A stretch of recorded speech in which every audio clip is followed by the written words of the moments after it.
ज्येष्ठ नागरिक समूह त्यसै गरी नमस्कार सेवा सेवा भाइ सेवा सेवा धन्यवाद दिन चाहन्छु। त्यसै गरी मैले देखिरहेको छु अहिले 14 नम्बर वडाका संस्कृति पार्टीका वडा अध्यक्ष कौशिला सेन्जोङ छु।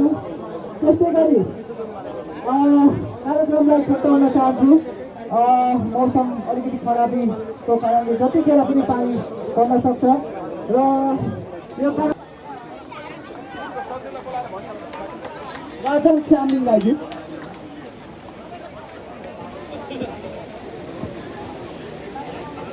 धन्यवाद कार्यक्रम सञ्चालकले। आज यो वालिकाको फलामेसी उद्घाटन समारोहको सभा अध्यक्षज्यू त्यस्तै गरी आजको विशेष यस उद्घाटन समारोहको विशेष आकर्षण यस सिलगढी जिल्लाको प्रधानमन्त्रीका माननीय सांसद हरकृष्ण मन्त्री त्यस्तै गरी महानगर महानगरपालिकाका कार्यवाहक मेयर ऐन्द्र विक्रम देवजी त्यस्तै गरी वडा महानगर महानगर वार्ड नम्बर 8 को वडा अध्यक्ष भण्डार देवजी त्यस्तै गरी देशमा आसन सम्पूर्ण अतिथिगणहरू त्यस्तै गरी यहाँ उपस्थित हुनुहुने आदरणीय प्रतिनिधिहरू त्यस्तै गरी मिडियाकर्मी सम्पूर्ण साथीहरू लगायत नउपस्थित हुने सम्पूर्ण श्रमदाता दाजुहरूलाई मेरो व्यक्तिगत तर्फबाट वडाको तर्फबाट हार्दिक मान अभिवादन व्यक्त गर्न चाहन्छु। र जसरी यो पुल आज उद्घाटन भइरहँदाखेरि बडो खुसी र आनन्द लागिरहेको छ।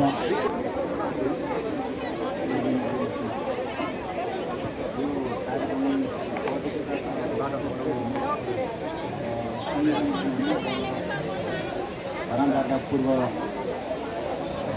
निर्वाचन भएपछि भूमिका निर्वाह गर्नुहुने हाम्रो संस्था यस कार्यक्रममा उपस्थित भएका सङ्घीय माननीय यस कार्यक्रमका प्रमुख अतिथि त्यस्तै वडाका वडाध्यक्षज्यूहरू कार्यक्रमका सदस्यज्यूहरू यो निर्माण समितिका सम्पूर्ण सदस्यज्यूहरू श्रम संस्कृति पार्टीका विभिन्न तहका अगुवा श्रमदाताज्यू त्यसै गरी गोर्खा भूतपूर्व सैनिक सङ्गठनका विभिन्न क्षेत्रका अग्रज व्यक्तिगतज्यूहरू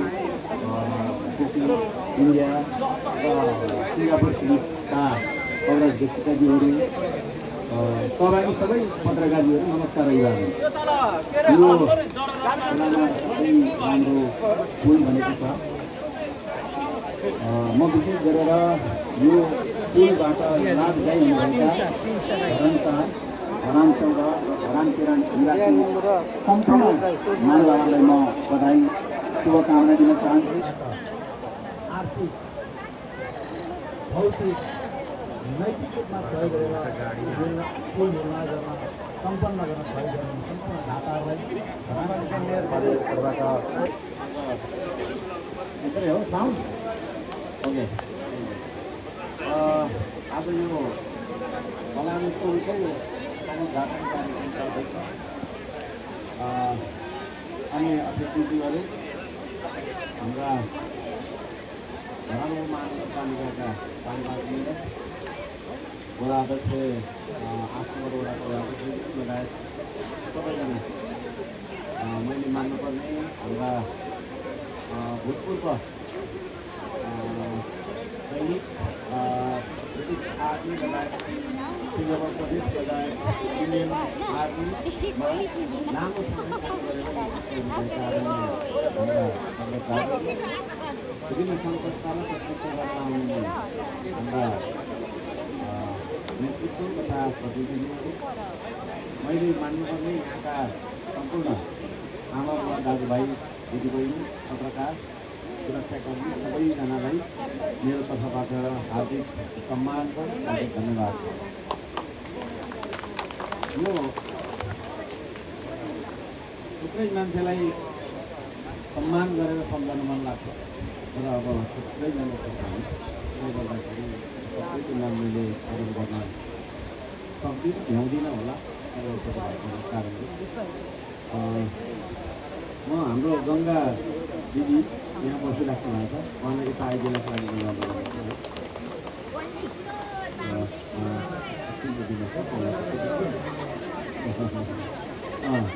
हाम्रो दिदी उहाँलाई हृदयदेखि धन्यवाद दिन चाहन्छु। एउटा सेनाको स्रोतको रूपमा उहाँले काम गरिराख्नु भएको छ।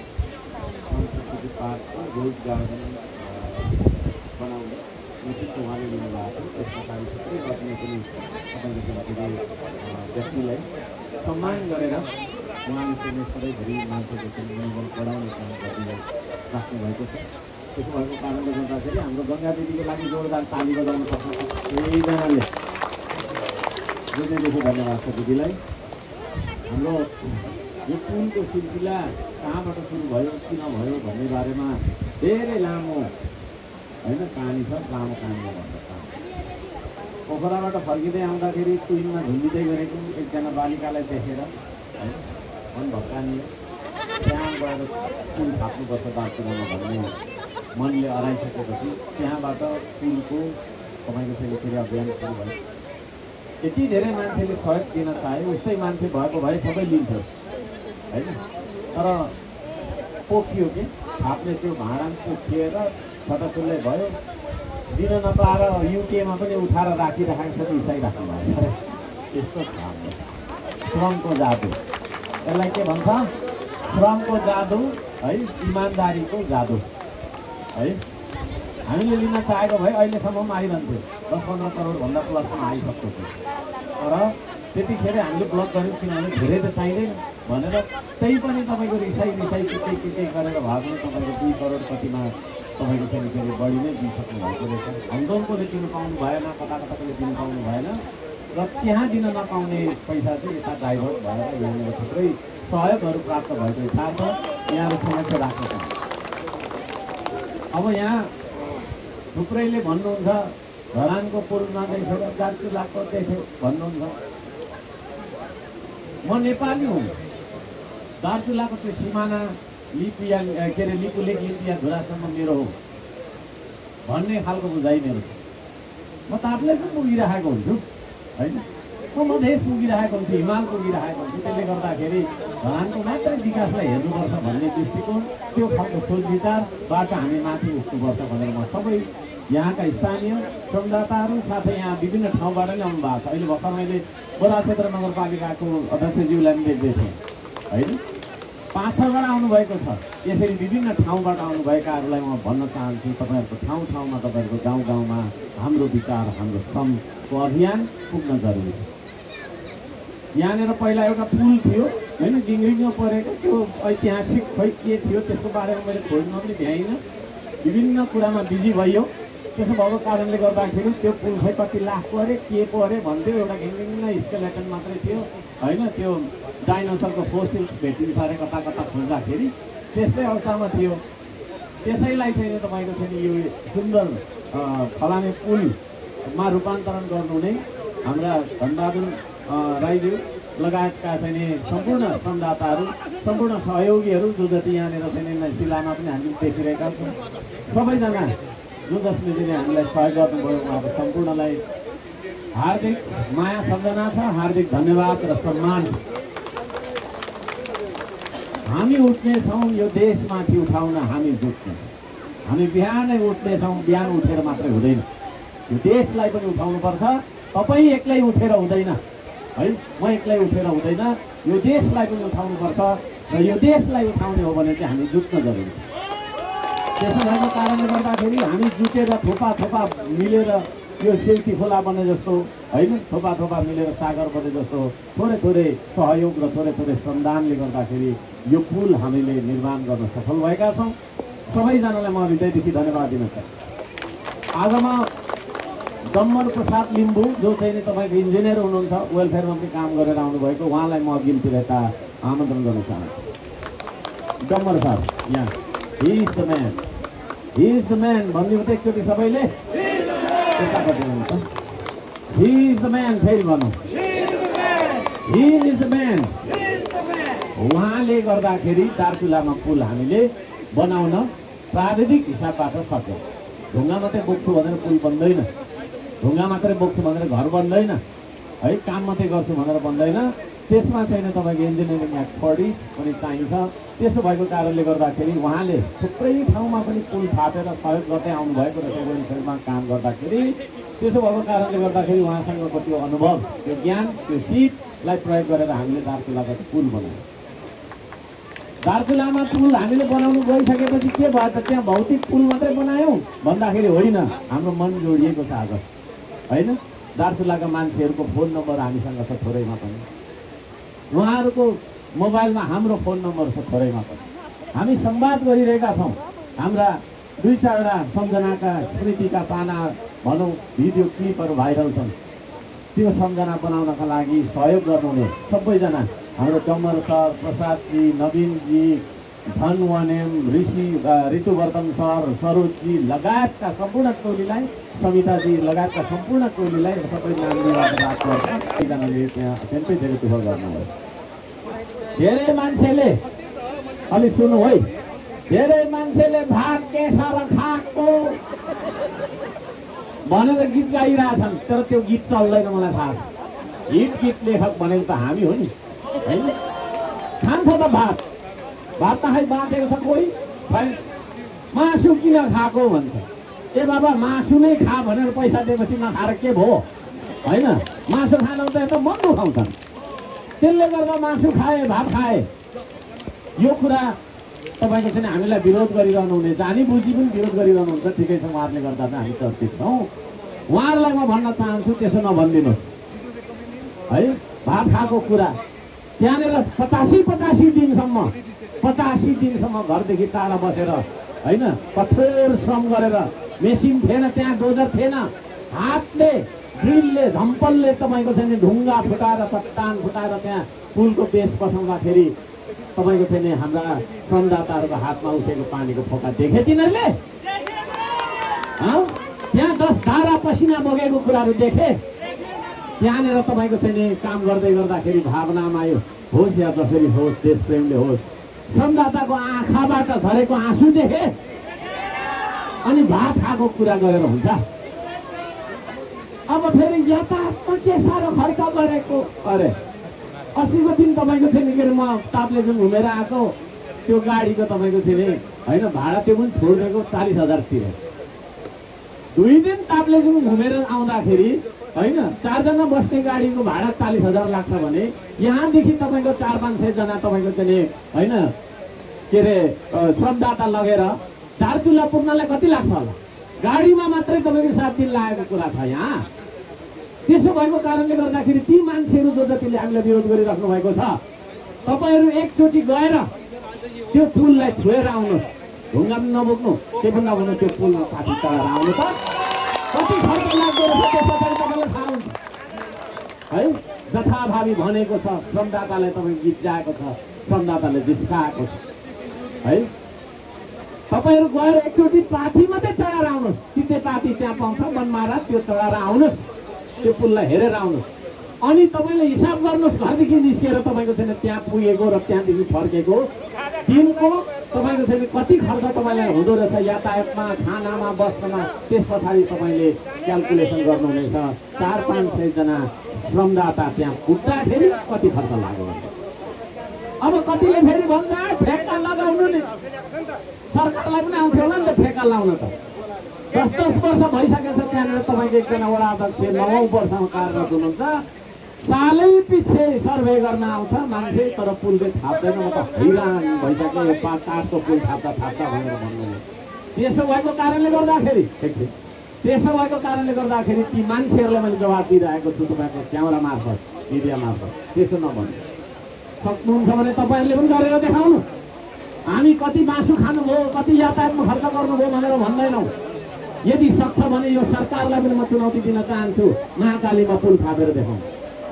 पारिपट्टिको इजाजत हामीलाई दिनुहोस् न भनेर मैले चाहिँ तपाईँको यो परराष्ट्र मन्त्रीलाई 2 चोटि भेट्थेँ, एकचोटि पत्र पठाएँ, बारम्बार तपाईँको चाहिँ सिङ्जालबाट भनिरहेको छु। उहाँहरूले इजाजतसम्म लिनु सक्नु भएको छ। सक्छ भने यो सरकारलाई पनि म चुनौती दिन्छु, त्यहाँनिर एउटा पुल थापेर जनताको सेवा गर्नु है। र सत्ता पक्षका समर्थकहरूले हामीलाई जित्याउन छोडेर तपाईँहरूले सक्नुहुन्छ भने तपाईँहरूको पालो अब हामीले 85 दिन लगाएर तपाईँको चाहिँ पुल तयार गऱ्यौँ। तपाईँहरूले 2 महिनामा 60 दिनमा गरेर देखाउनुहोस्। म तपाईँहरूलाई सबैभन्दा ठुलो फुलको माला लिएर हार्दिक धन्यवाद ज्ञापन गर्न नत्र भने काम गर्ने मान्छेको खुट्टा तानेर केही पनि हातमा पर्दैन। खुट्टाको धुलो सिवाय केही पनि हातमा पर्दैन। हाम्रा खुट्टा तान्ने थुप्रै मान्छेहरू छन्। ती मान्छेहरूको हातमा खालि मेरो खुट्टाको धुलो, हाम्रो श्रमदाता खुट्टाको धुलो मात्रै हात परेर खुट्टा त पर्दैन उयो है। नमस्कार। अब यहाँ स्थानीय अलिकति चाहिँ कुरा गर्दाखेरि अब यहाँ माथि डाँडामा होइन कतिले भन्छन् हल्का सामान मलाई नमुस् कसले गोरु काटेर खान्छ, कति चोक्टा खान्छ, त्यहाँ मरमसला के हाल्छ, कसरी खान्छ। हर्का साम्बाङले गोरु खानु लायो अथवा लाग्छ। कसले चर्च बनाउँछ, कसले मन्दिर कहाँ बनाउँछ। हर्का साम्बाङले मन्दिर बनाउनु लायो, चर्च बनाउनु लायो है। सबै कुरा मैले गरेको हुन्छु त।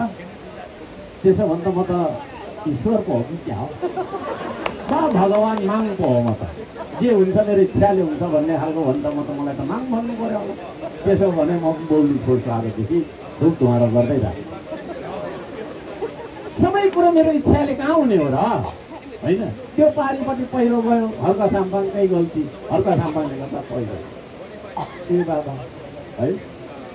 कसले के गर्यो त्यो अब तपाईँको छैन त्यहाँ माथि होइन। म ढाँट्दिनँ, म त्यहाँ नगएको 1.5 वर्ष हुन लाग्यो। त्यहाँ कसले के गतिविधि गर्दैछन्, कसो गर्दैछन् भन्ने कुरा त्यो मेरो तर्फबाट कुनै पनि किसिमको निर्देशन, कुनै पनि किसिमको तपाईँको छैन सल्लाह सुझावमा भएको कुरा होइन। त्यो कुनै संस्थागत हिसाबबाट, कुनै व्यक्तिगत हिसाबबाट विप्रेरित भएर त्यो खालका चाहिँ गतिविधिहरू त्यहाँ भइराखेका होलान्। त्यसलाई समाधान गर्नुपर्छ। हिजो मात्रै किराँत याकथुङ चुङलुङ नगर समितिले एउटा मलाई ज्ञापन पत्र दिनुभएको। त्यो ज्ञापन पत्रको विषयमा होइन उहाँहरूले चाहिँ एउटा विषय ल्याउनु भएको छ। त्यहाँको सबै कुरा हटाउँ, पुरातत्व विभागले के गर्छ गरोस् भन्ने हिसाबको प्रस्ताव आएको छ। त्यो प्रस्ताव आज मैले चाहिँ तपाईँको जिल्ला अध्यक्ष याखाको जिल्ला अध्यक्ष राजेन्द्रजी लगायत चाहिँ उहाँलाई भनेर उहाँ मार्फत चाहिँ धरान 13 र धरान 14 का याखाका चाहिँ पदाधिकारीहरूसँग एकछिन चाहिँ तपाईँको भेट हुन्छ।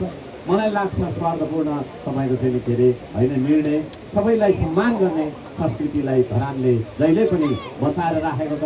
त्यो हिसाबले अगाडि बढ्छ भन्ने त्यसले गर्दाखेरि म सबैजनालाई भन्न चाहन्छु, अहिले श्रम संस्कृति पार्टीमा थुप्रै मान्छे हुनुहुन्छ। कसले के बोल्छ भन्ने कुरा तपाईँको छैन, उसको व्यक्तिगत जिम्मेवारीको कुरा हो। हल्का साम्बाङले बोल्न लागेको होइन है। कसले के बोल्दैछ अब यहाँ पनि हामी थुप्रो छ। उता कसले के बोल्दैछ, त्यहाँ कसले उता डाँडामा के बोल्छ मलाई के थाहा हुन्छ। व्यक्तिगत अभिव्यक्तिहरू हुनसक्छ तर पार्टीगत अभिव्यक्ति त्यो होइन। जे कुरा मैले भने आउँछु त्यो कुराको मात्रै मैले जिम्मा लिने हो। तर को कसले कहाँ के गर्यो भन्ने कुरालाई मुछेर हल्का साम्बाङलाई मुछ्ने, श्रम संस्कृतिलाई मुछ्ने गल्ती कसैले पनि नगरिदिनको लागि म विनम्रताका साथ हार्दिक अनुरोध गर्छु। त्यो हाम्रो पार्टीको धारणा होइन। व्यक्तिगत तपाईँको छैन अभिव्यक्तिको स्वतन्त्रता तर हाम्रो पार्टीमा रहन्छ होइन। साह्रै नराम्रो कुरा गरेको छ भने मात्रै मैले दण्ड भन्नुको मतलब फिजिकल दण्ड होइन, कारबाहीको दण्ड चलाउने गर्ने गरेको कुरा पनि म अवगत गराउन चाहन्छु। हामी सांस्कृतिक हिसाबले मिलेको, जातीय हिसाबले मिलेको, हरेक हिसाबले मिलेको तपाईँको चाहिँ सहरमा सधैँ के को कुरा हानेर तपाईँको चाहिँ मजाले तपाईँको बगिराखेको होइन। नदीमा चाहिँ तपाईँको छाल र तपाईँको चाहिँ केहरू उत्पन्न गराएर अस्थिरताको राजनीति गर्न खोज्ने साथीहरूलाई म तपाईँको चाहिँ सावधान रहनका लागि होइन, त्यसो नगरिदिनका लागि पनि म चाहिँ के अरे आग्रह गर्न चाहन्छु, अनुरोध गर्न चाहन्छु। यहाँ धेरै कुराहरू मैले भनिरहनुपर्छ समय लागेको छैन। अब थुप्रै कुराहरू हामीले गर्ने भनेका छौँ कि मैले घोषणा गरेका कुराहरू म गरेरै छाड्छु। तपाईँहरूले थाहा छँदैछ अर्को सामान बोलेपछि सक्छु। उसले 1 महिनाभित्र गरेन भने 1.5 महिनाभित्र गर्छ, 1.5 महिनाभित्र गरेन भने 2 महिनाभित्र गर्छ, 2 महिनाभित्र गरेन भने 6 महिनाभित्र गर्छ, गर्दै गर्छ। सिलाङसाकमा पार्क निर्माण गर्ने घोषणा मैले गरेको। त्यसमा सम्पूर्ण तपाईँको छैन लिम्बू जातिले मात्रै सहयोग गर्नुपर्छ भन्ने छैन। त्यसमा सबै जातिका चाहिँ मनकारी सहयोगदाताहरूले सहयोग गर्न सक्नुहुनेछ। तर सहयोग गर्नैपर्छ भन्ने हाम्रो अनिवार्य उर्दी होइन, नगर्दा पनि होइन। तर गरिसकेपछि यो त्यो होइन भन्ने अझै सहयोग गर्दै नगर्नेले तपाईँको गीत गाइरहने चलनले चाहिँ हाम्रो चाहिँ उन्नति प्रगति हुन्छ जस्तो मलाई लाग्दैन। यहाँहरू सबैजनालाई म त्यो निवेदन गर्न चाहन्छु। अब यो श्रमबार यो के अरे पर्सिको दिन हामी तिम्रो डाँडामा होइन हामी चाहिँ श्रमदान गर्नेछौँ र सम्पूर्ण श्रमदाताहरूलाई म हार्दिक अनुरोध गर्न चाहन्छु तपाईँहरू त्यहाँनिर आउनुहोला र काम गर्नुपर्छ। त्यो यो श्रमबार चाहिँ म पनि हुन्छु। अब 2-4 दिन सदनको बैठक पनि स्थगित भएको कुराले चाहिँ अब यहाँ काम गर्ने मलाई मौका पनि मिल्छ। अब यो विकासका कुराहरूमा अब थुप्रै कुराहरू हामीले मागेका छौँ, मैले मागेका छौँ। माथि पानीको कुरादेखि लिएर हरेक कुराहरू ती कुराहरू परिपूर्ति हामी गर्छौँ, माग पुरा गर्छौँ, ठेक्का लगाउँछौँ भनेर मन्त्रीजीहरूले भन्नुभएको छ। अब मन्त्रीजीले भनिसकेपछि लाउनुहुन्न होला, लाउनुहुन्छ त पक्का भनेर चिताइ राख्नु पनि मिल्दैन, कति हिसाबले पनि मिलेन होइन। र मन्त्रीले भनेको कुरा नपत्याउने कुरा नै भएन। मन्त्रीले भनेकै कुरा नपत्याउने भने कसले भनेको कुरा पत्याउने? चिया पसलमा गफाडीले भनेको कुरा पत्याउने कि होइन तपाईँको चाहिँ नि अभियान चलाउने अभियन्ताले भनेको पत्याउने भन्दाखेरि मन्त्रीले भनेको कुरै पत्याउनु पर्ने हुन्छ। थुप्रै कुराहरू छ होइन। तपाईँको चाहिँ नि 228 करोड जतिको पैसा चाहिँ तपाईँको चाहिँ यो क्षेत्रभित्र हामी लगानी गर्छौँ भन्ने हिसाबबाट चाहिँ पूर्वाधार विकास मन्त्रीज्यूको वचन भएको कारणले मैले बारम्बार यो रिपोर्ट पनि गरिरहेको छु। उहाँलाई एउटा मोरल प्रेसर पनि होस् भन्ने हिसाबले र यहाँहरू सबैजनालाई धन्यवाद दिन चाहन्छु। विकास हाम्रो हुने नै छ। किन विकास हुनेछ भने हामीमा जागरण आएको है। विकास भन्ने कुरा छाती र मगजबाट हुन्छ। छातीमा देश र दिमागमा देश, छाती र तपाईँको चाहिँ टाउकोमा देश छ भने, मुटु र दिमागमा हाम्रो देश छ भने विकास अवश्य हुन्छ। तर यो दुई ठाउँमा देश छैन भने यहाँ मात्रै देश भएर हुँदैन। टाउकोमा मात्रै देश बोक्ने मान्छेले धोका दिन सक्छ, एनी टाइम टिक्न सक्छ त्यो। तर टाउको र मुटु, टाउको र छाती दुवै ठाउँमा देश भएको मान्छे बित्दैन कहिले, झुक्दैन कहिले, उसले प्रयास गरिरहन्छ होइन। हरेक सम्भावना असम्भावना र समस्याबाट उसले सम्भावना खोजेर यो देशलाई अगाडि बढाइ नै रहन्छ भन्ने विश्वास हामी सबैले लिनुपर्छ। मैले लिएको छु, हामी सबैले लिँदै गर्नुपर्छ। यहाँहरू सबैजनालाई यो पुलबाट होइन हामी थुप्रै मान्छेहरू यात्रा गर्न सक्छौँ। तर यहाँनिर बाटोहरू अलिकति ठिक छैन। अब यो बाटोको ड्रेनहरू पनि श्रमबाटै बनाउने हो कि त्यो चाहिँ मैले अहिले नै त्यो घोषणा गरिहालेन। किनभने ड्रेन बनेन भने बाटो भत्किन्छ, त्यो कुलो जस्तो हुन्छ होइन। बाटैमा कुलो भइसकेपछि खोला आउँछ, खोला त्यसै भत्किन्छ। र एउटा कुरा चाहिँ मैले अब सदनमा राखेको कुरा यहाँ अब अलिकति एउटा चर्चा मात्रै गर्छु। यो ढुङ्गाहरू चाहिँ हामीले डाँडा भत्काएर लिनुपर्छ क्या। कहीँ कतै चट्टान मात्रै हुन्छ नि, त्यही माटो नभएको त्यस्तो डाँडाबाट लिँदाखेरि हुन्थ्यो निर्माणको लागि। मैले भन्नु त भनेको छु, माथि केन्द्र मन्त्रीज्यूहरूलाई भनेको छु, सदनमा कुरा राखेको हो। अब हामीले खोलाबाट ढुङ्गा टिप्छौँ अनि खोला गहिरेकै गर्छ अनि लगाएको त्यो तपाईँको चाहिँ ऊ फेरि भत्किहाल्छ, फेरि पछि त्यही गर्दै बस्छ। यही समस्या हाम्रो छ, केही छैन। यहाँहरू सबैजनालाई हृदयदेखि धन्यवाद दिँदै हाम्रो चाहिँ नि कार्यवाहकज्यू पनि यहाँ हुनुहुन्छ होइन। हाम्रो कार्यवाहक मेयर साहब, वडाध्यक्षज्यू पनि हुनुहुन्छ। म पनि धरानवासी नै हो, बसाइ सरेको छुइनँ, सक्दिनँ पर्छ। माया लाग्छ यहाँको ढुङ्गा र माथिसँग लक परेको छ। लक परेको त्यस्तो हुँदैन, नत्र प्रायः सांसदहरू उतै बसाइ सर्छन् कि अनि 6 महिनामा 1 वर्षमा आउँछ।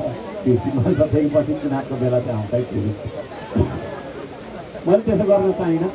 र धरानको विकासमा म अत्यन्तै धेरै तपाईँको चाहिँ के अरे होइन नजिकबाट जोडिएको मान्छे, जोडिएको छु। हिजोसम्म म तपाईँहरूको निवर्तमान भए पनि मेयर थिएँ र धरानको बजेट पनि छिटै आओस्। आज अन्तिम दिन होला है, शुभकामना छ मेरो। यहाँ गन्थाङ गोल्छुङ पहिल्यैदेखि हुन्थ्यो, अहिले पनि भइराखेकै रहेछ। त्यो पनि एउटा परम्परै भयो, केही छैन। समयमा बजेट लिएर नगरवासीको सेवामा लाग्दिनु होला है। यसो त्यसो नभनौँ, हामी सबै मिल्यौँ भने त्यो छिटै बन्छ, नगद छिटै बन्छ। यहाँहरू सबैजनाको यो समयको लागि हृदयदेखि धन्यवाद दिँदै र लब्धप्रतिष्ठित व्यक्तिहरू हुनुहुन्छ, तपाईँहरूसँग मैले हात अलिक एकछिन मिलाउँछु होला, फोटो दिनुपर्छ होला। सबैलाई धन्यवाद दिँदै भने राख्दछु। नमस्कार, सधैँ होस्, धन्यवाद।